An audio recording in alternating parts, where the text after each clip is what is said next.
نصلي على رسوله الكريم جزا الله عنا محمد ما هو أهله وصلى الله على النبي الأمي رب اغفر وارحم وأنت خير الراحمين.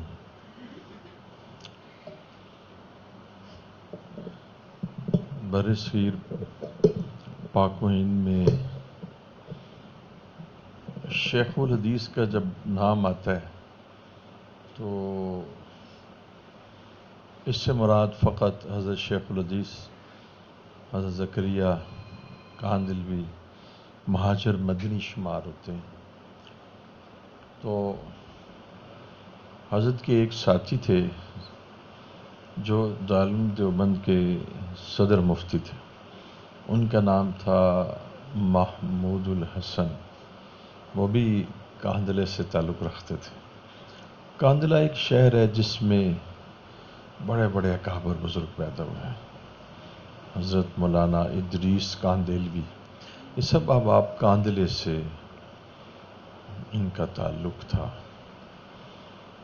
اللہ رب العزت نے اس علاقے میں اتنی صفات اور اتنی دین کی غیر معمولی صفات رکھی تھی کہ جو بھی بچہ پیدا ہوتا تھا حافظ ہوتا تھا اور سب عالم ہوتے تھے.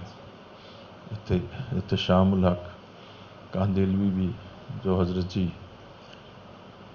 مولانا الیاس رحمۃ اللہ کے ساتھیوں میں سے تھے، یہ بھی کاندھلے میں سے. اچھا، حضرت مولانا الیاس خود بھی کاندھلوی تھے. حضرت زکریا نور اللہ مرکتوں کے چچا تھے. تو محمود الحسن، جس میں آپ نے مفتی ذرا جانتے کہ فتاوی محمودیہ جو بہت مستند فتاوی کی ایک شکل ہے، تو یہ فتاوی محمودیہ آپ نے لکھی، آپ ہی کے فتاووں کا اجتماع ہے. اور آپ پوری دنیا میں جاتے تھے. ساؤتھ افریقہ میں بالخصوص آپ نے بہت کام کیا. ویسے قیام ہندوستان میں تھا، اور میں اس وقت ذکر کر رہا ہوں حضرت شیخ الحدیث نے ان کو اجازت مرحمت فرما دی تھی، ان کے خلفاء میں سے تھے. تو سلسلہ عالیہ چشتیہ صابریہ کے بزرگ تھے، اور اپنے وقت کے ایک وقت میں پورے ہندوستان کے یہ شیخ المشائخ کہلاتے تھے. اس عاجز کو میں نے آپ سے بہت کم عرض کیا ہوگا، شاذ ایک آدھ دفعہ. اس عاجز کو حضرت محمود الحسن گنگوئی رحمۃ اللہ علیہ کے سلسلے سے بھی اجازت ہے. مدینہ منورہ میں ایک شیخ ہیں جو ان کے مجاز ہیں، تو انہوں نے مجھے ان کے سلسلے میں بھی اجازت مرحمت فرمائی ہے. حضرت کے ایک مرید تھے، ان کا نام تھا شیخ فاروق. یہ چھوٹی عمر میں حضرت کے پاس چلے گئے تھے. یہاں آپ جب میں حضرت کا ذکر کروں گا تو حضرت محمود، اس سے مراد حضرت محمود الحسن ہے. تو یہ پھر بہت بڑے عالم ہوئے اور ان کی بڑی خدمات ہیں. مینا کا واقعات جو پچھلے سال ہوا، جس میں بھگدڑ مچ گئی تھی، تو اس میں یہ پچھلے سال تھا جی. اس میں پھر آپ نے سنا ہوگا کہ ایک بہت بڑے شیخ، ہندوستان کے بہت بڑے عالم شہید ہو گئے تھے. وہ یہی بزرگ تھے.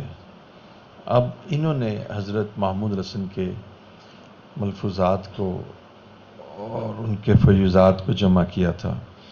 ان کا نام تھا مفتی محمد فاروق. شہید ہو گئے تو اس لیے شہید بھی لکھا.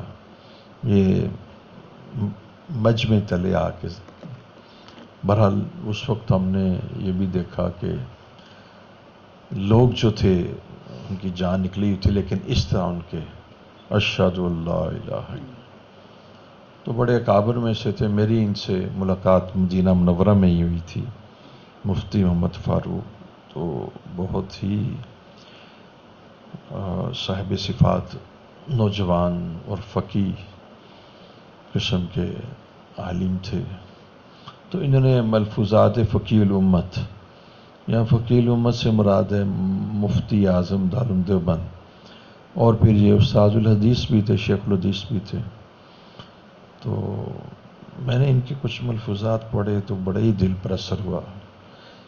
اب کیا کروں، کچھ تو کیونکہ یہ بڑے چھوٹے چھوٹے سے ہوتے ہیں، اور اس کے پس منظر میں ایک دریا ہوتا ہے، اور دریا میں سے قطرہ ایک موتی نکالا جاتا ہے. تو ابھی میں پڑھتا ہوں تو آپ دیکھیں کہ اس میں کتنی ہم سمجھ رکھتے ہیں، لیکن اتنے یعنی معنی خیز ہیں اور اتنے عمیق ہیں. عمق ان کی اتنی زیادہ ہے کہ واقعتاً اگر کچھ تصوف کا بیک گراؤنڈ ہو تو اس پس منظر میں ہی سمجھے جا سکتے ہیں. نحمدہ و نصلی علی رسولہ الکریم.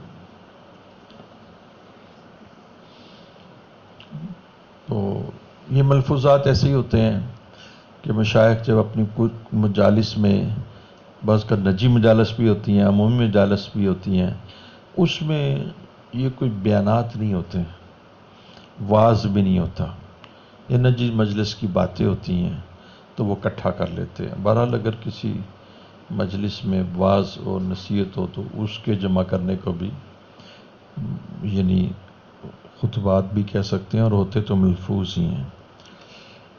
اب دیکھیں پہلا انہوں نے فرمایا ہے، اب دیکھتے ہیں ہم کس طرح اس کو سمجھتے ہیں. ارشاد فرمایا، اب یہ جو ارشاد فرما رہے ہیں حضرت مولانا مفتی محمود حسن مفتی اعظم دارالعلوم دیوبند ہندوستان. بسم اللہ الرحمن الرحیم. نحمدہ و نصلی علی رسول الکریم. جزا اللہ عنا. بسم اللہ الرحمن الرحیم. ارشاد فرمایا کہ حضرت مولانا عبد القادر صاحب رائے پوری فرمایا کرتے تھے کہ تصوف شاہی فن ہے، اس کے لیے شاہی مزاج چاہیے.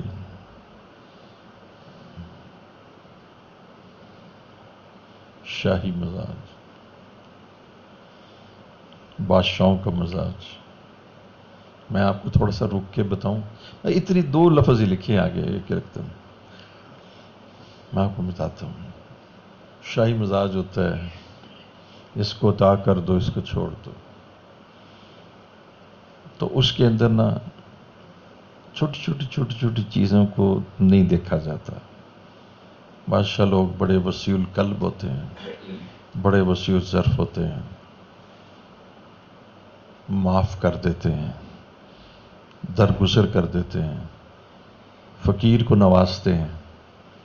جیسے آپ کو میں ایک بات بتاؤں کہ ایسے ہی ایک میں مثال دیتا ہوں، اللہ ہی نہیں یاد کرے کہ وہ میں نے ایک فقیر کو دینا چاہا تو پکا پتہ تھا کہ اس نے جھوٹ بولا ہے. وہ خاتون تھی، میں جب مسجد کے لیے جانے لگا میرے ساتھ چلنی شروع ہو گئی.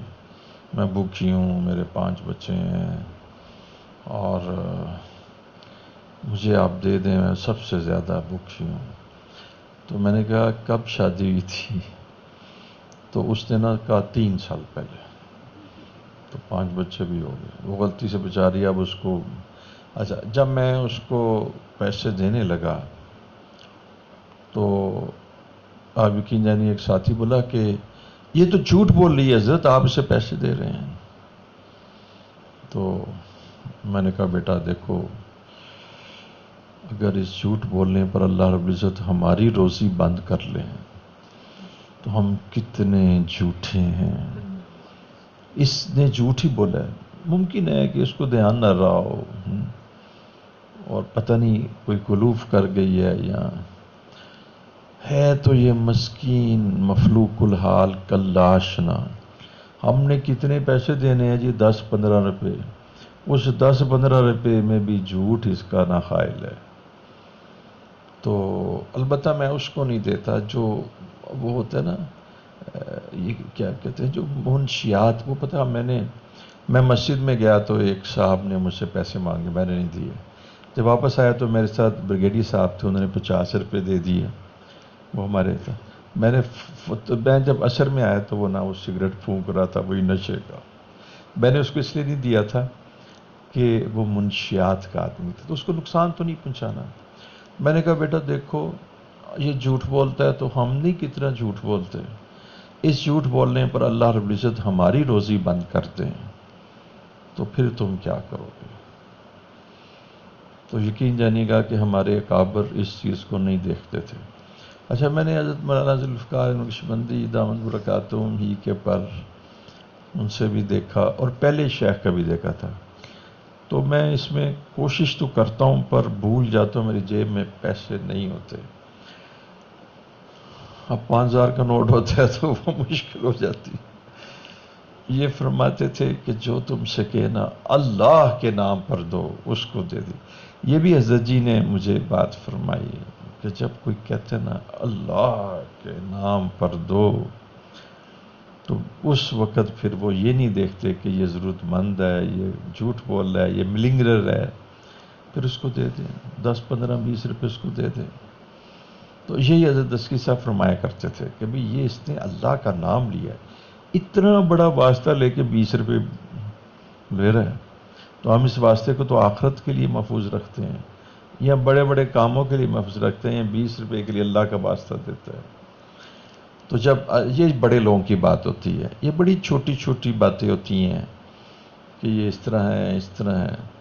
تو تصوف کے لیے نا شاہی مزاج چاہیے. کچھ بات سمجھ میں آئی. یا دوسری بات ہے کہ دوسری بات میں آپ کو بتاتا ہوں.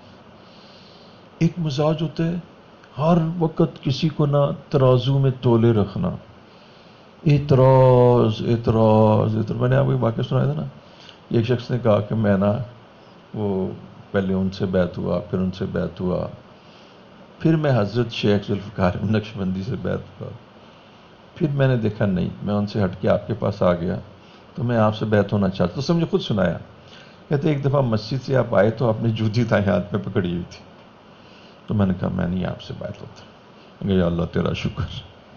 اب دیکھیں ذرا مزاج دیکھیں کہ آپ نے جوتی دائیں ہاتھ میں پکڑی ہوئی تھی تو اس لیے میں نے سوچا کہ بھئی میں تو آپ سے بیعت ہی نہیں ہوتا. تو میں نے کہا میں کب آپ کو بیعت کرنے کے لیے تیار تھا جب آپ میرے بڑوں کو چھوڑ کے آئے تھے. میں خاموش ہوں. میں نے کہا اللہ تیرا شکر میں آپ سے آپ جن سے 1000 دفعہ پناہ مانگتا ہوں کہ آپ میرے پاس نہ آئیں ایسے غلاموں کی مجھے ضرورت نہیں ہے. تو حضرت فرماتے ہیں نا کہ میری ہر نگاہ تیری منتظر تیری ہر نگاہ میرا امتحان. تو مجھے یہ چھوٹی چھوٹی لوگوں کی باتیں ہوتی ہیں. میں نے بڑی اس چیز کو دیکھا واقعی یہ عجیب بات ہے میں اس کو پڑھ کے حیران رہ گیا. فرماتے ہیں کہ حضرت عبدالقادر صاحب فرمایا کرتے تھے کہ تصوف شاہی فن ہے. اب وہ ایک شیخ تھی ان کی آنکھ لگی ہوئی تھی تو وہ بڑے تھکے ہوئے تھے 24 گھنٹے سے جاگے ہوئے تھے تو عصر کی نماز کے بعد ان کی آنکھ لگی پڑھ کے تو اتنا زیادہ غلبہ نیند تھا تو ایک صاحب جو تھے وہ مجھے کہنے لگے کہ میں نے غروب آفتاب کا وقت دیکھا. اب دوسرے لوگ کہہ رہے تھے جی دیکھو نماز چلی جماعت چلی گئی. پھر انہوں نے کہا جی اب ٹائم تو وہ کہہ رہے تھے ان کو سونے دو ذرا ان کو سونے دو ذرا بڑے تھکے ہوئے ہیں. تو فرمانے لگے کہ میں نے ان کو عصر کی نماز سے پہلے 20 منٹ پہلے جگایا اور میں ان کو سونے دیا. یہ شاہی مزاج ہے. اور وہ ہر چیز کو تولنا اوئے ہوئے ہوئے یہ چلتے کیسے ہیں کھاتے کیسے ہیں پیتے کیسے ہیں. یہ تو گدھوں کا اور جاہلوں کا اور چوڑوں کا مزاج ہے. تو تصوف شاہی فن ہے. اتنی میرے دل میں اس شخص کی قدر آئی میں نے کہا تو ویسے بادشاہ ہی ہے ورنہ لوگوں کے اندر تو تولنے کا انسانی جو ایک بشری تقاضے ہوتے ہیں ان کو بھی کہتے ہیں. وہ عزیز فرمایا کرتے ہیں نا کہ پیر کو لوہے کا ہونا چاہیے لوہے کا ہی ہونا چاہیے اور پیر کو دعاؤں کی مشین ہونا چاہیے. تو یہ باتیں نہیں ہیں. تو اعتراضات یہ چھوٹے چھوٹے لوگوں کی باتیں ہیں. اچھا یہاں پر تمہیں ایک اور بات سناتا ہوں تصوف کی ایسی بات سناتا ہوں ہائے اللہ کیا کہوں وہ لوگ ہی نہیں ملتے. تو وہ جو تھے نا تصوف میں وہ لوگ کام کرتے ہیں تو 2-3 یار تھے تو آپس میں سے پختہ تھے اور محبت ان کو بہت زیادہ تھی ایسے ہی یعنی بظاہر ظاہری طور پہ اوباش قسم کے لوگ تھے لیکن دوستیاں ان کی بڑی پختہ تھی. کسی نے کہا تمہارا دوست تو یہ کرتا ہے. اس نے کہا تمہارا دوست تو یہ کرتا ہے. اس سے 10 بندوں نے کہا کہ تمہارے دوست میں تو یہ خامی ہے وہ تو یہ کرتا ہے تمہارا دوست ہے. وہ کہتا ہے مجھے دوست کی دوستی سے غرض ہے مجھے دوست کے کاموں سے کیا غرض ہے. یہ شاہی مزاج ہے. سمجھے میری بات؟ ہاں جی اس کو شاید مشکل مضمون ہے لیکن جو آدمی اس رستے سے گزرا نہیں وہ نہیں جان سکتا. میں حیران رہ گیا. دیکھیے میں حیران رہ گیا ہوں کہ ایک چھوٹا سا ملفوظ ہے آگے صرف فرمایا کہ ارشاد فرمایا کہ مولانا عبدالقادر صاحب رائے پوری فرمایا کرتے تھے کہ تصوف شاہی فن ہے اس کے لیے شاہی مزاج چاہیے. مثلا مولانا خلیل احمد سہارنپوری رحمۃ اللہ علیہ اور حضرت مولانا اشرف علی صاحب تھانوی جیسا دماغ چاہیے. یہ تو ہم جیسے ایسے ہی ٹھٹو پنجوؤں کے سر پہ آ پڑا. ہم جب نائل ہو گئے بڑوں کے جانے کے بعد بڑوں کے جانے سے ہم بڑے ہو گئے ہیں. وہ جب بڑے بڑے پہاڑ گر جاتے ہیں چھوٹی ٹبیاں بھی بڑی نظر آتی ہیں تو فرماتے شاہی فن ہے. تو اعتراض کی عادت اور بھئی تو دوست کی دوستی سے غرض رکھ. اچھا پھر دیکھیں ان سے یہ غلطی ہوگی. حضرت لقمان فرماتے ہیں اتنی پیاری خوبصورت بات ہے بیٹا. کہتے ہیں کہ حکیم سے مراد وہ دوائیاں والا دوارس جال نیوز والا حکیم نہیں. حکیم سے مراد جس کو اللہ تعالیٰ نے دین کی سمجھ اور فہم اور بصیرت اور حکمت جیسے لقمان علیہ السلام ہے. لقمان علیہ السلام والے وہ میڈیسن کے حکیم نہیں تھے. قرآن مجید میں آتا ہے نا جس کو اللہ جل شانہ نے حکمت عطا فرمائی اس کو خیر کثیر دے دیا گیا. تو یہاں پر خیر کثیر اور حکمت سے مراد دین کی سمجھ اور فہم اور بصیرت ہے. یہ سب سے بڑی اللہ تعالیٰ اپنے بندوں کو انبیاء کرام کے لیے استعمال ہوتا ہے کہ ہم نے ان کو حکم حکمت عطا فرمائی. تو جو آدمی حکمت سے جس آدمی کو اللہ جل شانہ حکمت نصیب فرماتے ہیں تو یہ ایک بڑی عظیم الشان نعمت ہوتی ہے. تو فرمایا کہ تم حکیم جو ایک وقت بعد تقاضا ہے بشریت حکیم سے کوئی غلطی ہو جائے تو تم اس کی غلطی سے حکیم سے متنفر نہ ہونا اس لیے کہ تم اس کے سارے فیوزات سے محروم ہو جاؤ گے. سارے فیوزات سے محروم ہو جاؤ گے. تو اب دیکھیے حضرت تھانوی جیسا دماغ چاہیے. اب حضرت تھانوی جیسا دماغ میں آپ کو بتاتا ہوں کہ اللہ اکبر. بامبے سے کسی شخص نے حضرت کو اب اندازہ لگائیے 100 ایئر سے گو چلے جائیں 1,00,000 روپیہ ایک تاجر نے بامبے کے تاجر نے حضرت کو بھیجا اور حضرت نے اس کو جب دیکھا اللہ والے تھے واپس بھیج دیا. منی کارڈ اس طرح واپس بھیج ناٹ ریسیوڈ. ٹھیک ہے. اس کو بڑا اثر ہوا مرید کو حضرت کا مرید تھا نا تو واپس بھیج دیا. تو اس مرید نے پتہ کیا لکھا اس نے لکھا حضرت آپ کو دنیا میں ایسا مرید نہیں ملے گا جس نے آپ کو 1,00,000 روپیہ بھجوایا. آج کے زمانے بلا مبالغہ 1 کروڑ 100 ٹائم سے ملٹیپلائی کرتے ہیں 1 کروڑ. تو حضرت نے اس کو جواب دیا دنیا میں تمہیں ایسا شیخ نہیں ملے گا جس نے تمہارا 1 کروڑ 1,00,000 روپے واپس کر دیا. یہ شاہی مزاج فقراء ہے نا ان کا مزاج بڑا شاہی ہوتا ہے وسیع القلب. میں نے واللہ حضرت جی کے اندر ایسا شاہی مزاج پایا کہ جس کو کسی نے اسراف کہہ دیا اور کسی نے کچھ کہہ دیا. وہ شاہی مزاج ہے. حضرت آپ حیران ہوں گے بھائی اللہ بخشا کہ تصوف شاہی فن ہے. میں پڑھ کے حیران ہی رہ گیا کیونکہ میری زندگی کا ایک حصہ اللہ کی توفیق سے اللہ کے فضل سے اور اللہ کے فضل کے بغیر کوئی شے حاصل اس میں گزرا. تو میں ایک دم اچانک چونک پڑا. میں کہا یہ کیا کہتے ہیں تو ہے ہی شاہی فن اس میں چلتا ہی وہی ہے. اس میں چلتا ہی وہی ہے. میرے پاس ایک نا بہالپور کے نواب عباسی اس کے خاندان کا ایک نوجوان آیا، اور دیکھیں اس کی کیا باتیں تھیں، آپ اس سے ذرا غلط اثر نہ لینا کہیں. تو وہ یہ تھا کہ اس کے والد صاحب نے مجھے ڈائل کیا کہ دیکھو حضرت یہ نا انگلینڈ میں اس کی بلا ہے، تو یہ میرے اس نے نا بل بنا دیا 60,000 روپیہ ٹیلی فون کا. تو اب دیکھیے 60,000 کا بل، تو میں اس کو دیتا ہوں، جیب خرچ کو ہوتا ہوگا. اب یہ کہتے ہیں میں نے 60,000، ہر مہینے یہ مجھے 60,000 کا بل لے لیتا ہے. ٹھیک ہے، اچھا اب 60,000 تو اپنی بیلاویٹ کو دیتا ہے، اپنی محبوبہ کو دیتا ہے جو انگلینڈ میں ہے. میرا مطلب اس کو باتیں کرنے میں نا اسے 60,000 کا بل آ گیا. بہرحال حرام کو حرام بتانا بھی ضروری ہے. اچھا اب دیکھو اس نے مجھے کہا کہ ایک پیر صاحب ہیں جن کو میں 20,000 روپیہ مہینہ بھی دیتا ہوں. اور وہ پیر صاحب جو ہے نا اللہ اکبر، نہ نماز پڑھتے ہیں، داڑھی منڈاتے ہیں، اور کوئی دین سے تعلق نہیں ہے. اور ان پیر صاحب نے ان کو کہا تھا اوئے، اچھا جب وہ میرے پاس آ گئے، تھوڑی سی مجلس میں آئے، انہوں نے پوچھا ٹائم، 3 سیٹر گاڑی اس کی بڑی تو آ کے کہنے لگا کہ اچھا مجھے تو پتہ ہی نہیں ہے، میرے پیر صاحب تو نماز نہیں پڑھتے. اب یقین جانیے گا کہ اس نے نماز شروع کر دی، اور پھر اس نے اعتکاف کیا. پیر صاحب مسجد میں آ گئے. اب آپ پیر صاحب کی گفتگو سنیں، بیٹا ذرا پیروں سے بچو. اس نے کہا اوئے تو نمازاں شروع کر دیتی ہیں نے، تو مسیتر بن گئے ہیں.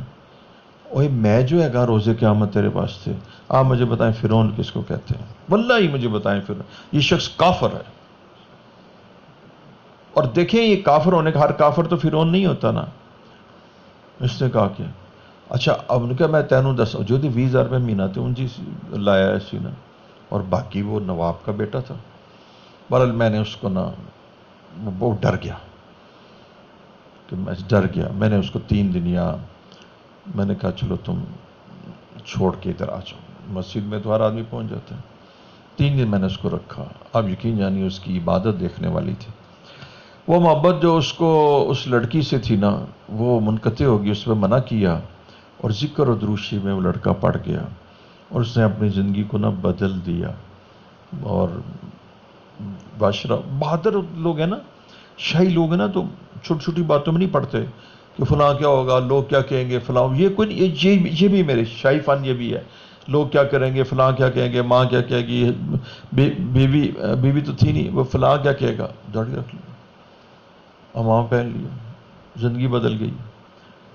اچھا اب دیکھیے کہ اس کے بعد یہ لڑکا یعنی بہاولپور چلا گیا، اور وہاں جا کے اس نے نا ذکر اذکار اور یہ دین کا کام میں مشغول ہو گیا. تو اور ادھر سے بھی اس نے یعنی یوں سمجھے گا کہ جو لوگ جیسے کہ حدیث کے مفہوم میں آتا ہے کہ جو لوگ زمانہ جاہلیت میں آگے تھے جب دین میں آئے تو دین میں بھی آگے بڑھ گئے. تو بعض لوگوں کا شاہی مزاج ہوتا ہے، چھوٹی چھوٹی باتوں کو نہیں دیکھتے. یہ لوگ جو ہے نا ایک معمولی باتوں کو پکڑ کے تو اگلے کو رگڑ کے کافر ہی کہہ دیتے ہیں. اور اب کیا ہو گیا یعنی تو یہ فرمایا کہ یہ حضرت میں اسی پہ ہی چلا جاؤں گا. مولانا فیض احمد سہارنپوری اور مولانا اشرف علی صاحب تھانوی جیسے دماغ چاہیے. اب اس کی ایک مثال دوں حضرت تھانوی کے دماغ کی، تو وہ تو ایک تو میں نے مثال آپ کو دے دی کہ انہوں نے کہا کہ ایسا تمہیں مرید شیخ بھی نہیں ملے گا جو تمہارا 1 لاکھ واپس کر دے. ہوا یہ کہ ایک نواب صاحب تھے، ان کو حضرت تھانوی سے بڑی عقیدت تھی، اور ان کو پتا تھا کہ حضرت تھانوی کا بڑا روب اور جلال ہے اور بڑی شان ہے. شان ایمان کی ہوتی ہے اور غیرت کی ہوتی ہے. تو آپ کو عرض کروں کہ وہ آیا اور اس نے آ کے نا ان کا نمائندہ آیا اور کہنے لگا کہ حضرت آپ سے ملنا چاہتے ہیں تو آپ تشریف لائیں. تو انہوں نے کہا کہ مجھے تو ان سے کوئی کام نہیں ہے، اگر وہ آنا چاہتے ہیں تو میں ان کو وقت دے دیتے ہیں. ان کا حضرت نہیں، وہ بہت بڑے نواب ہیں، آپ چل کے تشریف لائیں. تو جب اس نے یہ بات حضرت کو ثابت کی، اس کو کیا معلوم تھا حضرت کا مزاج کیا ہے، تو اس نے یہ کہہ دیا، پتہ اس نے کیا کہہ دیا، حضرت تھانوی کو کہہ دیا کہ پیاسا کنویں کے پاس چل کر آتا ہے یا کنواں پیاسے کے پاس چل کر آتا ہے. یعنی تھانوی جو ہے وہ پیاسے ہیں اور کنواں وہ نواب ہے، تو ظاہر ہے کہ پیاسا ہی کنویں کے پاس چل کر آتا ہے۔ توبہ توبہ تو حضرت تھانوی نے جو اس کا حشر کیا، ان کا میں ایسے نواب کے پاس چل کر نہیں آتا۔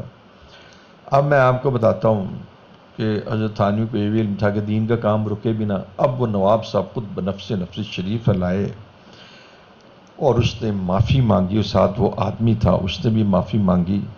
تو یہ واقعہ حضرت جی بھی سناتے ہیں، کتابوں میں بھی لکھا ہے کہ اس کے بعد حضرت نے، دیکھو بیٹا انا نہیں ہوتی، صرف نہ ایک دنیا دار آدمی کو دین کا وقار بیان کرنا مقصود ہوتا ہے۔ اللہ والے باوقار ہوتے ہیں، ان میں وقار ہوتا ہے، دین کا وقار ہوتا ہے۔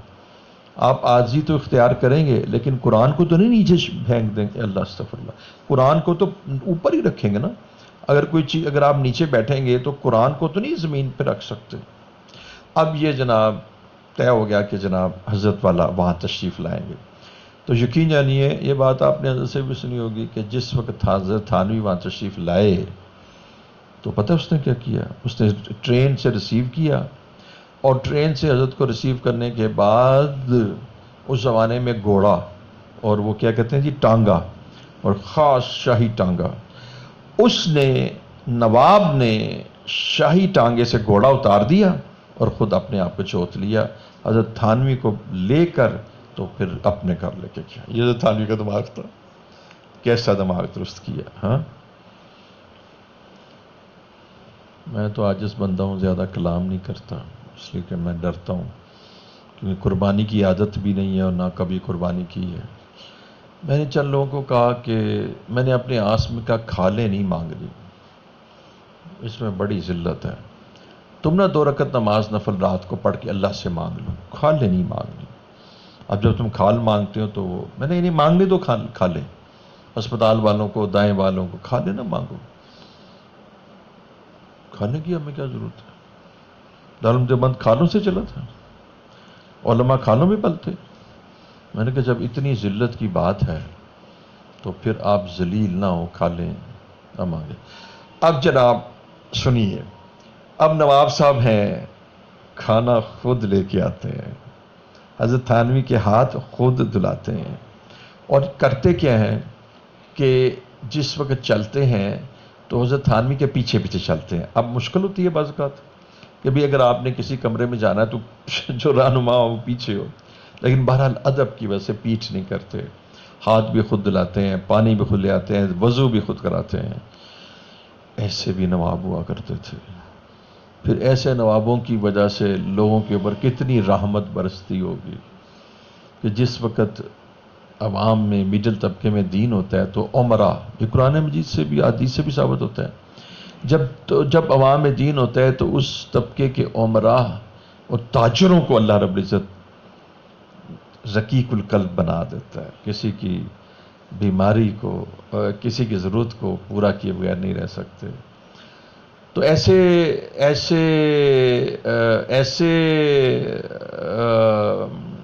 دماغ کیسے پیدا ہوتے تھے تاجروں کے، جب حضرت تھانوی جیسے شیخ ہوتے تھے تو پھر اس نے بڑے اکرام سے حضرت کو دوبارہ واپس چھوڑ کے بھی آیا۔ تو یہ حضرت، یہ اللہ والوں کا دماغ ہوتا ہے، اس کو پیر کہتے ہیں حضرت۔ پیر اس کو نہیں کہتے کہ آپ مجھے چندہ دیتے رہے اور آپ میرے گوٹے دباتے رہے اور میں آپ کی، میرے حضرت فرماتے تھے پیر کے 2 خواص ہیں کہ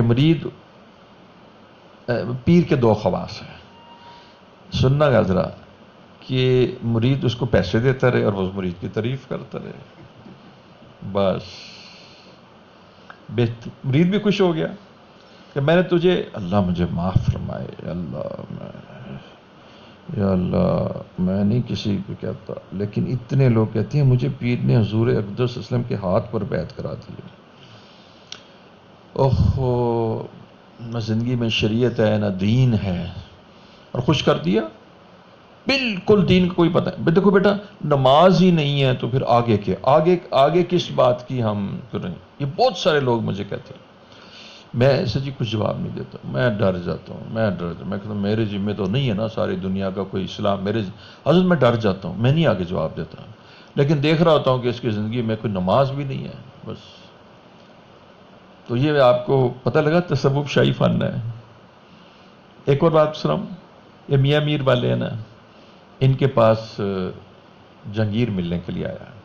اب میں تھوڑا سا بول رہا ہوں یہ شاہ جہاں تھا یا جہانگیر تھا، غالب گمان ہے شاہ جہاں تھا. اچھا، میاں میر بہت بڑے بزرگ تھے اپنے وقت کے، یہ میاں میر کا مزار بھی ہے اور میاں میر. اچھا، تو وہ نہ 3 سال نہ وقت مانگتا رہا کہ حضرت آپ کی زیارت چاہتا ہوں.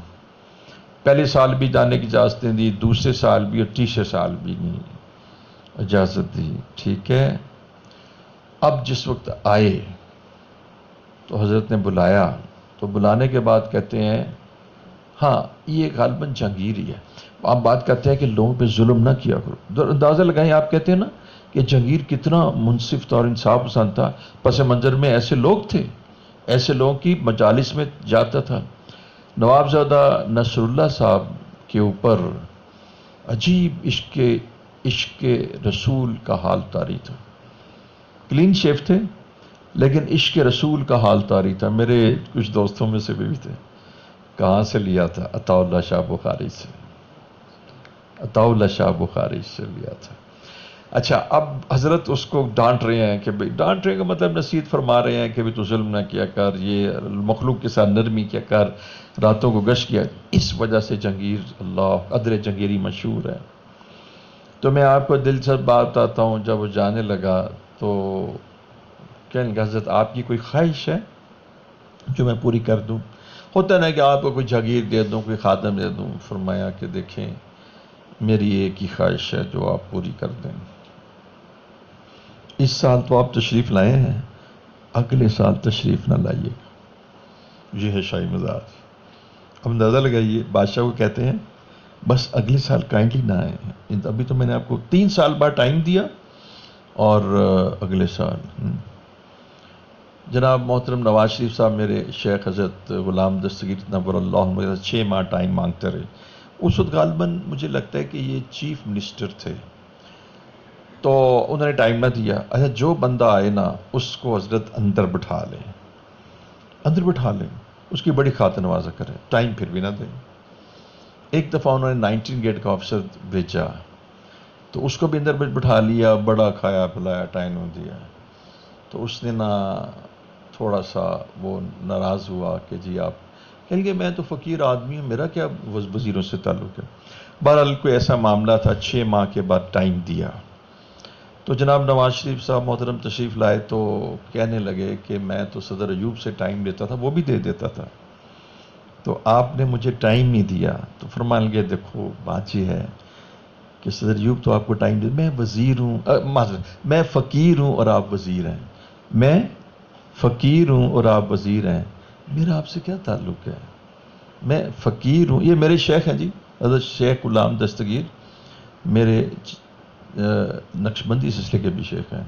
ان کو اجازت ہے حضرت مولانا موسیٰ جلال پور سے، اور ان کو اجازت ہے حضرت فضل علی قریشی رحمۃ اللہ سے. فرماتے ہیں کہ بات یہ ہے کہ میں تو ہر بندے کو ملتا ہوں، پر پرابلم یہ ہے کہ میں فقیر ہوں اور آپ وزیر ہیں. جنرل ضیاء الحق صاحب نے کہا کہ ملاقات چاہیے. مجھے بہت یاد ہے میں وہیں تھا، تو فرمانے لگے کہ آپ آئیے، میرے اوقات ملاقات میں آئیے، میرے اوقات ملاقات میں آئیے. اچھا، جو ٹائم لے رہا تھا وہ کیا نام ہے، کشمیر کے پریزیڈنٹ تھے عبد القیوم صاحب. انہوں نے ٹائم لیا کہ وہ حضرت کے پاس چل کے آئے کہ جنرل ضیاء الحق آپ سے ملاقات چاہتے ہیں. تو فرمانے لگے کہ میں اصل میں نا مجھے تو ان سے کوئی کام نہیں ہے. اب وہ انہوں نے کہا جی میں نے تو آپ کی فلائٹ اسلام آباد کی پریزیڈنسی کی. انہوں نے کہا نہیں میں نہیں ملتا ہوتا، جبکہ جنرل صاحب سے سارے لوگ ملتے تھے. بہرحال میں آپ کو بتانا چاہتا ہوں کہ انہوں نے فرمایا کہ آپ نا تشریف لائیے اور میرے سے پوچھ کے آئیے جب میں آپ کو وقت دوں، اور میرے اوقات ملاقات میں آئیے. وجہ کیا؟ انہوں نے کہا میں فقیر ہوں، آپ بڑے ہیں، وزیر ہیں، ہمارا کوئی تعلق نہیں. اس لیے علماء نے، صوفیاء اور مشائخ نے لکھا ہے کہ بہترین فقیر وہ ہے کہ جو وزیر کے در پر چل کر نہ جائے، اور بہترین وزیر یہ ہے کہ جو فقیر کے در پہ چل آئے. بس یہ ایک بات تھی کہ یہ تصوف ایک کچھ پتہ لگا آپ کو میری بات سے؟ میں نے اس کو ایکسپلین کرنے کی کوشش کی کہ یہ چھوٹی چھوٹی باتوں میں الجھنا یہ تصوف کا کام نہیں ہے. اس لیے ان کے پاس ہندو بھی آتے ہیں۔ بھئی اگر حضرت چھوٹی چھوٹی باتوں میں الجھتے، مسلک میں الجھتے، بیٹا تمہیں کیا بتاؤں، جب عشق الہی آتا ہے تو مسلک کی شدت ختم ہو جاتی ہے۔ کیا میں آپ کو بتاؤں، جب عشق الہی اور عشق رسول سینوں میں آتا ہے تو مسلک کی شدت ختم ہو جاتی ہے۔ بھئی مسلک تو پھر حضور صلی اللہ علیہ وسلم کی سنت بن جاتی ہے نا، تو اس کی سنت دیکھو نا، حضور صلی اللہ علیہ وسلم کے دل میں کفار کا، یہودیوں کا، شرابیوں کا، زانیوں کا، انسانیت کا کتنا غم ہے۔ تو یہ نہیں، آپ کو یہ نہیں پتا ہوتا کہ مشائخ کے قلب میں کتنی وسعتیں پائی جاتی ہیں۔ اب دیکھیں جوش ملی آبادی، جب حضرت جوش ملی آبادی آپ کو معلوم ہے شراب بہت پیتے تھے اور شراب کے بغیر رہ نہیں سکتے تھے۔ ڈاکٹرز نے کہا تھا کہ اگر آپ شراب چھوڑیں گے تو مر جائیں گے، وڈرال ریفلیکسز ہوتے ہیں۔ تو اب ان کو خیال آیا کہ کچھ اخیر زندگی ہے تو میں بھی کچھ حضرت تھانوی کے پاس چلا جاؤں۔ حضرت تھانوی کی جو مکتوبات اور ملفوظات کی جو اردو ادب کے اعتبار سے جو سٹیٹس ہے وہ اتنا بلند ہے کہ پنجاب یونیورسٹی کے ڈینز اور دوسرے لوگوں نے جو ان کی فیکلٹی ہے آرٹس کی اور اردو کی، انہوں نے میرے لوگوں کو پی ایچ ڈی بھی کروائی ہے۔ اس میں ایک اشفاق احمد تھے، میری ان سے ملاقات ہوئی۔ اشفاق احمد آپ جانتے ہوں گے، اشفاق احمد سے میری ملاقات ہوئی تو انہوں نے کہا میں اپنے بیٹے کو حضرت تھانوی کے جو ہے نا اس میں پی ایچ ڈی کرانا چاہتا ہوں۔ تو یہ لوگ واقعی بہت ہی بڑے لوگ تھے اور بہت وسیع القلب تھے۔ تو ہم تو بس نقص دیکھتے رہتے ہیں، گناہ دیکھتے رہتے ہیں، انسانیت سے محبت نہیں کرتے، انسانیت سے محبت نہیں کرتے۔ دیکھیے نا حضرت سید مدنی شاہی مزاج، حضرت سید مدنی رحمۃ اللہ علیہ جس وقت میں مختصر کہ وہ ملنے آیا تو اس نے کہا حضرت عالم تھے، یہ میں نے نہیں اس کو کہا، یہ میرے ساتھ ویسے چلا ہے، وہ ہندو تھا۔ تو رات کو حضرت نے دونوں کا بستر ساتھ بچھا دیا اور پاؤں دبانے لگے۔ وہ بزرگ کہتے ہیں، وہ عالم کہتے ہیں میں رات کو اٹھا تو سید مدنی رحمۃ اللہ ہندو کے پاؤں دبا رہے تھے۔ اور سب سے بڑی بات میں بتاؤں، یہ جو پاؤں دبانا نا یہ بھی ٹھیک ہے، لیکن دونوں کو ایک ہی کمرے میں ساتھ ساتھ سلا دیے۔ حضرت عطا اللہ شاہ بخاری رحمۃ اللہ علیہ جس وقت مہمان آیا تو ایک شودر کو لے آیا اور کہنے لگے میرے ساتھ کھانا تو کھاؤ یار۔ انہوں نے کہا انسان کا وَلَقَدْ كَرَّمْنَا بَنِي آدم، انسان کا بڑا احترام ہوتا ہے، اس وجہ سے نا یہ تم ہمارے ساتھ بیٹھ کے کھانا کھاؤ۔ وہ کہاں اٹھا آپ سادات ہیں، میں شودر ہوں حضرت کیسے؟ ان کا نہیں ہاتھ دو، اس کے ہاتھ بھی دلوائے، کھانا بھی کھلایا۔ یہ ہے شاہی مزاج۔ آپ شاہی مزاج سمجھتے ہیں کہ فقراء اور غربا سے دور ہٹنا، یہ تو کفر کا مزاج ہے، یہ تو تکبر کا مزاج ہے، اس میں فرعونیت ہے، اس میں کوئی شاہی مزاج پناہ نہیں پایا جاتا۔ تو بند کروں اس کو، اگلا چلوں۔ تو فرمایا کہ تصوف شاہی فن ہے۔ اچھا اس کے بعد حضرت نے ارشاد فرمایا، یہ بزرگ ہیں حضرت سری سکھتی رحمۃ اللہ، ان سے مجھے 16 سال کی عمر میں بچپن میں قلبی مناسبت ہو گئی تھی۔ سری سکھتی المعروف کرکی، سری سکھتی المعروف کرکی۔ اور میں ویسے ہی آپ کو بتا دیتا ہوں، ایسے یہ زندگی کا اختتام بھی ہے، میں جب بھی سری سکھتی المعروف کرکی کے وسیلے سے دعا کرتا ہوں تو اللہ میری دعا قبول کر لیتے۔ تو حضرت فرماتے ہیں کہ حضرت کون فرماتے ہیں؟ محمود رسن رحمۃ اللہ علیہ، اور اس کے ملفوظات کون؟ حضرت محمد مفتی فاروق شہید لکھ رہے ہیں۔ فرماتے ہیں کہ سری سکھتی فرماتے تھے استغفارنا یحتاج الی استغفار کثیر، ہمارا استغفار بھی کثیر استغفار کا محتاج ہے۔ اللہ یحتاج الی استغفار کثیر، اللہ اکبر۔ اس لیے کہ سنیے نا، اس لیے کہ استغفار قلبی ہوتا ہے، زبانی نہیں ہوتا۔ زبان سے تو اس لیے پڑھا جاتا ہے کہ اقرار کیا جائے اور زبان سے اس کی تصدیق کی جائے۔ تو ہمارا استغفار زبانی استغفر اللہ استغفر اللہ استغفر اللہ استغفر اللہ استغفر اللہ استغفر اللہ ربی من کل ذنب ما توب، ہمارا استغفار قلبی ہے۔ اب ایک بات آگے کہہ گئے، 2-3 فکرے ہیں لیکن یقین جانیے کمال موتی ہیں۔ فرمایا کہ پس وہ استہزاء کے درجے میں، مذاق کے درجے میں۔ اچھا میں آپ کو مثال دیتا ہوں، ابھی ان کی مثال بعد میں دیتا ہوں۔ مجھے آپ سے محبت ہے، مجھے آپ سے محبت ہے، مجھے آپ سے محبت ہے، مجھے آپ سے محبت ہے، مجھے آپ سے محبت ہے، اور دل میں محبت ہے نہیں، تو یہ تو استہزاء مذاق کر رہا ہوں نا۔ میں آپ کا بڑا ادب کرتا ہوں۔ وہ ایک میرے شیخ سے بھی بات فرما دیا کرتے تھے کہ جب آپ دروازہ کھٹکھٹاتے ہیں تو آپ تبلیغی جماعت کے لوگ گشت کرتے ہیں، جب کسی سے ملتے ہیں تو آپ کہتے ہیں جی، آپ ایک آدمی کو دیکھتے ہیں کہ وہ آپ سے اچھی طرح بات بھی نہیں کر رہا، آپ کہتے ہیں جی اصل تو آپ ہی لوگ ہیں اور مقام بھی آپ ہی کا ہے، اور دل میں سوچ رہے ہوتے ہیں کہ یہ نہ نماز پڑھتا ہے اور نہ ہمیں ڈانٹتا بھی ہے، اور کہتا ہے تمہیں کوئی اور۔ تو اس لیے نا اپنے قلب اور زبان کو نا یکساں رکھنا چاہیے۔ اگر آپ اس کو اصل نہیں سمجھتے تو نہ کہیں، مطلب ہے جو آپ کے قلب میں نہیں ہے وہ نہ کہیں۔ حضرت فرماتے ہیں، حضرت کاندیلوی، حضرت انعام الحسن کاندیلوی فرماتے ہیں جو تم کہتے ہو وہ نہیں پھیلتا، جو تمہارے اندر ہے وہ پھیلتا ہے۔ اب آپ کیسے کہہ سکتے ہو؟ جیسے ایک تبلیغ میں ایک بڑی خوبصورت مثال، اتنی پیاری ہے کہ کبھی اس سے زیادہ پیاری مثال۔ ایک شاہ صاحب سے ملنے کے لیے آیا اور آپ آرام کر رہے تھے۔ دیکھیں آرام کا وقت ہوتا ہے، شریعت میں ہے کہ بار بار نوک نہ کریں، 3 دفعہ اس کے بعد واپس چلے جائیں۔ اچھا بہرحال وہ نوک کرتا رہا، آپ اٹھے اور آپ نے کہیں گے یہ کون سا آدمی ہے، مصیبت کے کس آ گیا ہے، اور جب آپ اسے ملے تو آپ نے دیکھا آہا آپ کو مل کر بڑی خوشی ہوئی، میں تو آپ ہی کا انتظار کر رہا تھا۔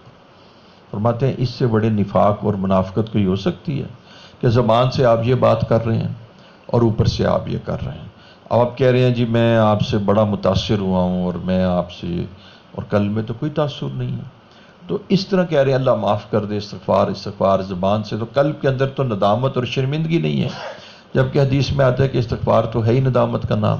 اب جب قلب میں ندامت نہیں ہے ایک بات ہوگی، اور اپنے عمل کو غلط بھی نہیں سمجھتا، جب اپنے عمل کو غلط نہیں سمجھتا تو جو عمل غلط ہے اس میں ندامت کیوں ہوگی؟ تو پہلی بات جو ہے کہ اپنے عمل کو غلط بھی نہیں سمجھتا اور کہتا ہے میں ٹھیک ہوں، اور اس کے بعد نا اپنا اس کے اوپر ندامت بھی نہیں طاری ہوتی۔ جب یہ دونوں چیزیں نہیں ہوتی تو یہ کیسے کہے گا کہ اب میں عمل نہیں کروں گا؟ دیکھیں پہلے اپنے عمل کو غلط سمجھے گا، پھر اس پر ندامت ہوگی، پھر آئندہ نہیں کروں گا، اس کو کہتے ہیں استغفار۔ 3 چیزیں نا، اپنے عمل کو غلط سمجھنا، اور پھر اس پر ندامت ہونا، اور صدقے دل سے یہ ارادہ کرنا کہ میں آئندہ یہ گناہ نہیں کروں گا، تو اس کو کہتے ہیں استغفار۔ اب فرماتے ہیں کہ ہمارے استغفار پر بھی استغفار ہے، کہ ہمارے استغفار میں بھی نفاق ہے، تو ہمارا استغفار جو ہے نا وہ اس کا محتاج ہے کہ اس پر بھی استغفار۔ اب یہ مثال یہ دی ہے کہ ایک آدمی نا کسی کو جوتا مارے، اس وقت کہتے معاف کر دو، تو اندر سے ہنسے، پہلے کسی کو جوتا مارے اور پھر یہ حضرت کی مثال دی ہے، ابھی پڑھتا ہوں، کہ اس کے بعد کہ جی معاف کر دو معاف کر دو معاف کر دو معاف کر دو، تو فرمایا کہ دیکھو اندر سے تو ہنس رہا ہے کہ میں نے اس کو بیوقوف کیا ہے، بنایا ہے، اور اوپر سے کہتے ہیں معاف کر دو۔ تو فرماتے ہیں ہمارا استغفار زبانی ہے، قلبی نہیں، پس وہ استہزاء کے درجے میں ہے۔ استہزاء کا مطلب مذاق۔ جیسے کوئی شخص کسی کو جوتا مارے اور پھر معافی مانگے اور اس کو ندامت بھی نہ ہو کہ معافی طلب کرنا نہیں بلکہ یہ تو مذاق ہے اس کے ساتھ۔ تو ہم ایک جگہ گئے تو وہ بڑی پیر پرستوں کا ایک جگہ تھی، تو ان کو پتہ لگ گیا کہ بھئی یہ بھی کوئی اپنا پیر لے کے آگے ہیں، ہے تو تبلیغی جماعت کی یہ بات۔ انہوں نے کہا جدھر پیر پرستی بڑی ہے تو آپ آ جائیں۔ میں آ گیا، ان کو خیال آیا کہ کہیں یہ غلبہ نہ پا جائے، تو وہ نا میرے سامنے جو وہاں کے پیر صاحب تھے، بالکل زندیق، اس کے جو مرید تھے نا وہ آئے میرے پاس، السلام علیکم، گوڈوں کو ہاتھ لگا، اور پیچھے سے آواز آتی تھی مار دو دشمنانوں، قتل کر دو جی، مار دو، قتل کر دو۔ اچھا پھر وہ آگے آ کے نا وہ یعنی آگے آ کے وہ مسافہ کرتے تھے ٹانگوں میں پیچھے آواز مارو جی مارو دشمن مارو. تو میں نے آ کے حضرت کو ساری سٹوری سنائی. کہنے لگے یہ بدماشوں کا طریقہ ہوتا ہے کہ اوپر سے کہہ رہے ہیں جی جائے جی بس جی حضرت جی فلاں جی پیر جی. میں گیا پیر صاحب کو میں ملا, پیر صاحب کو میں نے ہدیہ دیا. پیر صاحب کیا تھے, اللہ اکبر. جب تکبر آتا ہے نا تو فرعونیت آتی ہے. تکبر کے ساتھ جو چہرے کے اوپر کیا وحشت آتی ہے, وحشت, وہ وحشت تھی اس کے اوپر. اس لیے کہ میں جھکا نہیں, میں نے وہ نہیں کیا. میں پیر صاحب کو دیا میں نے کہا چلو. بہرحال پھر ہم نے وہ مشورہ کیا, انہوں نے جو رائے دی اس کے مطابق عمل کیا. تو یہ بھی ایک طریقہ ہوتا ہے کہ اوپر سے کچھ کہنا. تو فرماتے ہیں کہ ہمارا استغفار کا محتاج ہے, اس لیے کہ اس کے اندر ندامت نہیں ہے. تو اصل میں آدمی نا, اس لیے میں یہ کہتا ہوں ربی انی ظلمت نفسی فاغفر لی, اللہ میں نے اپنی جان پہ بڑا ظلم کیا. تو یہ اندر سے نکل جائے. یہ جو ہم کہتے ہیں نا کہ آپ 300 دفعہ پڑھیں یا 200 دفعہ پڑھیں, اس سے مقصود یہ ہوتا ہے کہ ایک دفعہ دل اور زبان کوئنسائڈ کر جائے, اپروکسیمیٹ ہو جائے, دل اور زبان کا فرق ختم ہو جائے, قول اور حال کا فرق ختم ہو جائے, اندر سے بھی استغفار, زبان سے بھی, تو اللہ کی بارگاہ میں قبول ہو جاتے ہیں. تھوڑا سا اور پڑھ لیتے ہیں.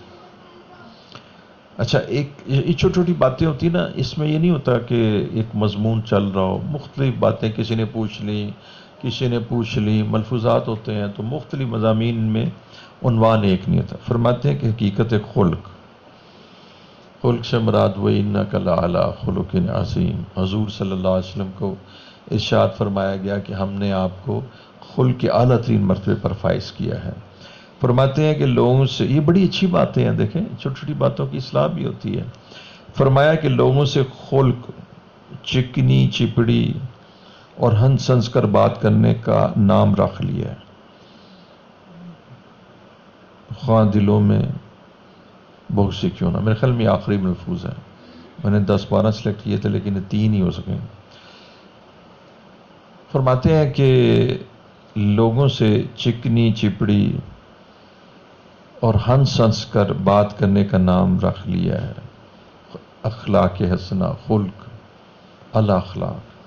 چاہے دل میں بغض ہو, اب رشتہ دار آپس میں مل رہے ہیں, کسی کو تحائف دے رہے ہیں, سالگرہ میں جا رہے ہیں, اور شادی کے منگنیاں اور وہ اس میں تحائف دے رہے ہیں, ایک دوسرے کو پیسے دے رہے ہیں, اور کل میں ایک دوسرے کے لیے بغض بھرا ہوا ہے. ماشاءاللہ بڑی خوشی ہوئی, اور اللہ تعالیٰ سلامت رکھے. اور یہ بغض بھی ہے, اور اندر سے جب اس کس بات کا تحفہ دے رہے ہیں, کیا ہے, یا تو میں اس کے ایک لفظ استعمال کرتا ہوں, جو انگریزی میں استعمال ہوتا ہے نیوسنس ویلیو.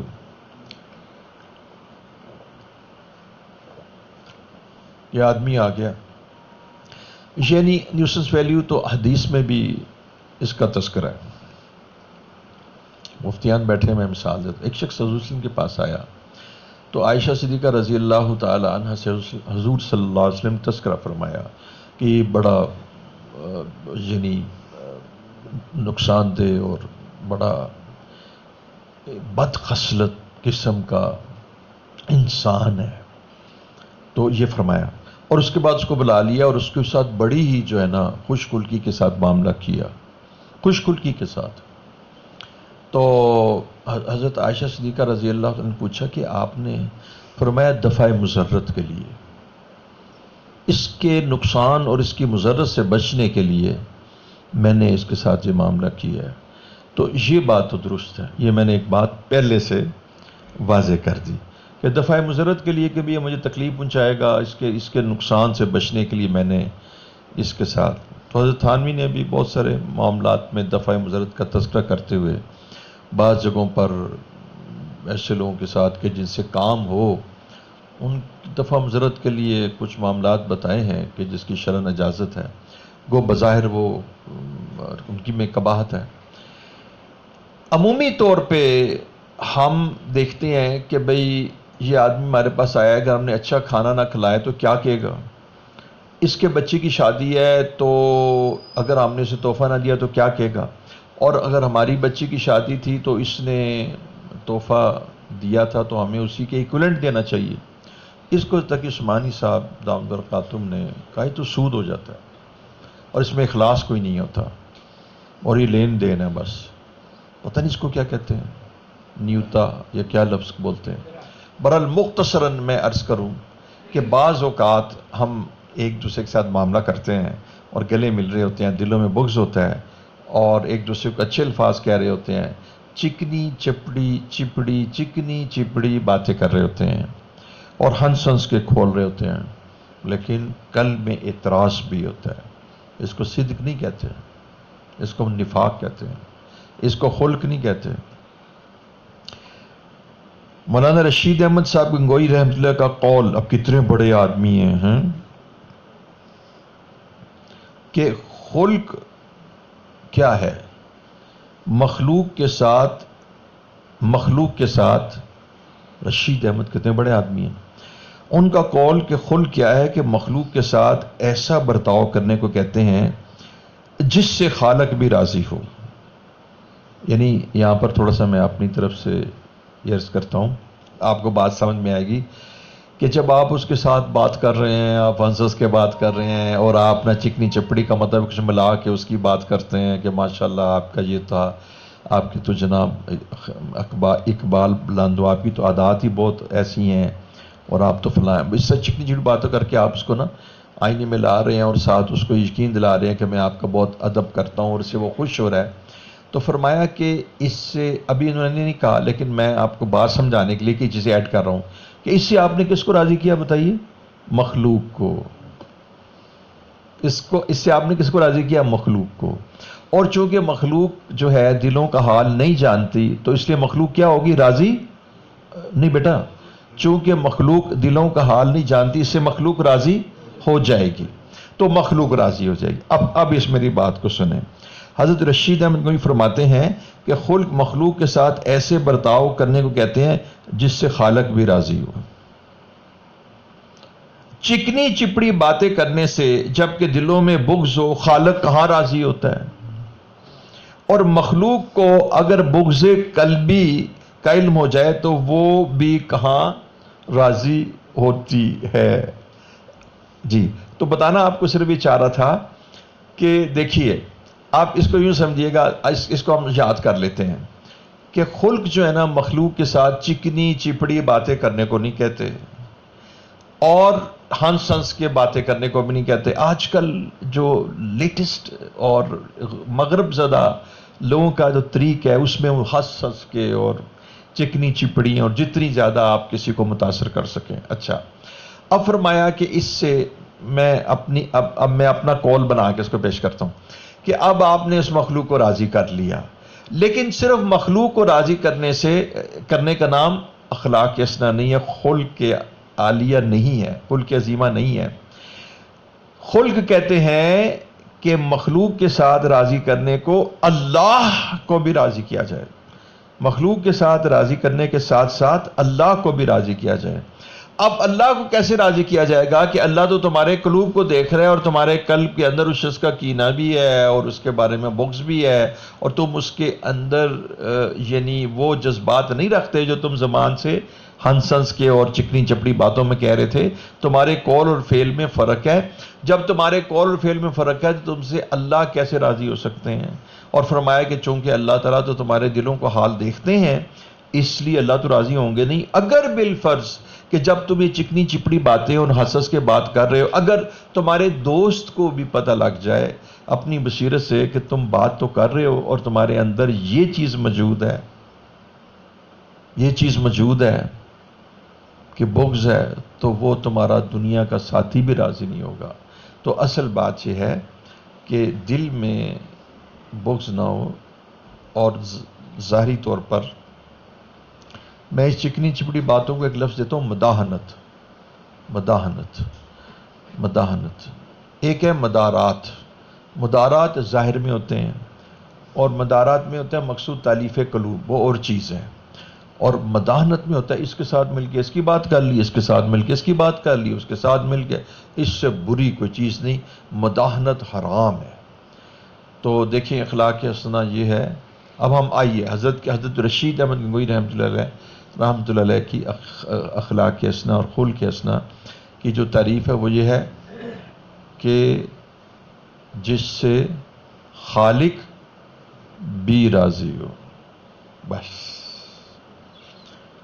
دیکھو نمبر تو وہیں لگیں گے نا، اور وہ تو دلوں کا حال جانتا ہے، اور فرماتے ہیں کہ اگر مخلوق کو بھی تمہارے اعمال کا پتہ لگ گیا کہ تم کس کیفیت سے بات کرے تو وہ بھی راضی نہیں ہوگی، جس سے خالق بھی راضی ہو، جس سے خالق بھی راضی ہو، جس سے خالق بھی راضی ہو۔ حضرت احمد علی لودھی رحمۃ اللہ فرمایا کرتے تھے، مجھے آپ یاد کرا دیں گے، فرمایا کہ اگر مجھے کوئی، جیسے آدمی لاری میں بس میں بیٹھتا ہے اور بیٹھتے بیٹھتے کوئی کوشچن کرے تو اس کا آدمی سیکنڈز میں جواب دے دے، تو اگر مجھ سے پوچھے کہ مخلوق کو کیسے راضی کرتے ہیں اور اللہ کو کیسے راضی کرتے ہیں، تو فرمایا کہ مختصراً ترین جواب ہے کہ اللہ کو راضی کرو، اللہ کی راضی کرو عبادت سے، اللہ جل شانہ کو راضی کرو عبادت سے، اور مخلوق کو راضی کرو خدمت سے۔ اور کیا حضرت؟ ہاں میں ایک چیز بول، اللہ کو راضی کرو عبادت سے، رسول اللہ صلی اللہ علیہ وسلم کو راضی کرو اہتمام اتباع سنت سے، اور مخلوق کو راضی کرو خدمت سے۔ وآخر دعوانا ان الحمدللہ رب العالمین۔ تھوڑی دیر کے لیے مراقبہ کیجئے، قلب کی طرف متوجہ ہو جائیے، یہ سمجھیے کہ اللہ کی رحمت آ رہی ہے، میرے دل میں سما رہی ہے، میرے دل کی گندگیاں اور غلاظتیں دور ہو رہی ہیں، میرا دل اللہ کو محبت سے پکار رہا ہے، میرا دل اللہ کو محبت سے پکار رہا ہے، میرا دل اللہ کو محبت سے پکارا ہے، میرا دل اللہ کو محبت سے پکارا ہے۔ اللہ اللہ اللہ اللہ، میرا دل بدل دے، میرا دل بدل دے، ہوا و حرص والا دل بدل دے،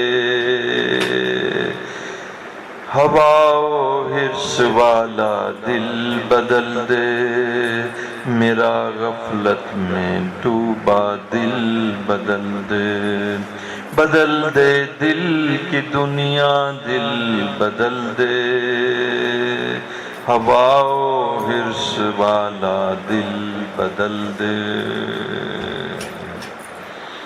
تیرا ہو جاؤں اتنی آرزو ہے، تیرا ہو جاؤں اتنی آرزو ہے، بدل دے دل کی دنیا دل بدل دے، ہوا و حرص والا دل بدل دے۔ اللہ اللہ اللہ اللہ اللہ اللہ اللہ اللہ اللہ اللہ اللہ اللہ اللہ اللہ اللہ اللہ اللہ اللہ اللہ پیارے اللہ میرے اللہ اللہ اللہ اللہ اللہ اللہ اللہ اللہ اللہ اللہ اللہ اللہ اللہ اللہ اللہ اللہ اللہ